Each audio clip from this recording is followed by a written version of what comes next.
that should be amplified. Earlier, I spoke to Ben Connah, the secretary of the COVID inquiry, and Ondine Sherwood, co-founder of the Long COVID SOS group. I began by asking Ben when we'll find out what the lessons are from the pandemic. Some public inquiries drag on and on for years, and this is a huge public inquiry, but the chair, Baroness Hallett, has been clear from the outset she's not going to let this one drag on. She's also said that she is going to publish reports as she goes along, so that any lessons that need to be learned quickly or any recommendations that are especially urgent can be put in place as soon as possible. How do you think it's going so far? I think it's going really well. We've heard from a lot of senior politicians, scientists, advisors to the government over the course of the pandemic. And the hearings have already established a lot of new information, I think.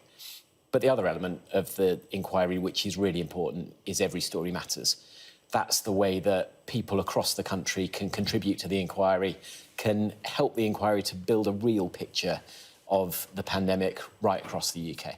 Ondine, talk to us about your experience and what you wanted to get put down in evidence, a matter of record. Right, so my experience was that I didn't recover from COVID. It was a mild infection in March 2020. And I thought, well, there's something wrong with me. Why am I not shaking off this virus? Why does it keep coming back? And when I eventually joined a support group, I discovered that there were thousands of other people who weren't recovering. It became obvious that something had to be done because throughout the pandemic, it's always been measured by deaths and hospitalisations, which I suppose are easier to count. But the fact that people weren't recovering was never a metric of the pandemic. It was never discussed, really very rarely discussed, if ever, in the government briefings. And it was not counted for quite a long time. It's been extremely frustrating for people with long COVID that they've been ignored.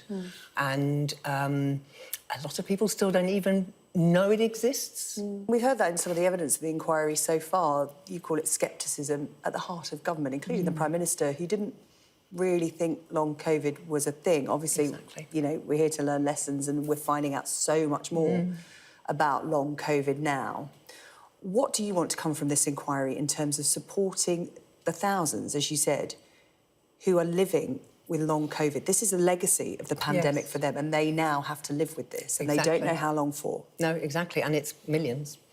And we are still in the very early stages of research. Certainly in the UK, we need a lot more research into treatments and into why it happens. Why do some people get it and not others? Our charity fights for recognition, research and rehabilitation.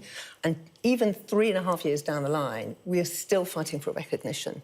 And I hope that this inquiry and the results will help with recognition that we are the enduring result of the pandemic. And people are still living in the pandemic because if you have long COVID, first of all, people are still getting long COVID because it's still... COVID is still around. In amongst us, yeah. Yes, and so people are still developing long COVID. And for people who have long COVID, it's very difficult to go back to normal life, even if they're physically able, because a reinfection can really set them back. We don't even know how much COVID is circulating at the moment, but there's certainly quite a bit of it. Ben, when this inquiry does come to an end, as you said, we're hoping that the report conclusions are swift. We have been promised that it won't drag on for years. What do you want to have achieved? What do you want to be the end results for people?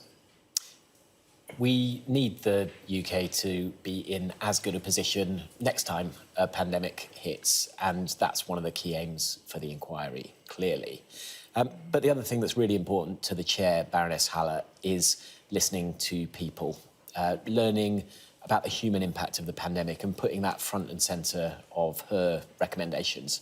That's what Every Story Matters is there to do. It runs alongside the hearings and the evidence that we hear from politicians and scientists, and it gives everyone a chance to contribute to a better understanding of the impact that the pandemic had and what could be done differently in future.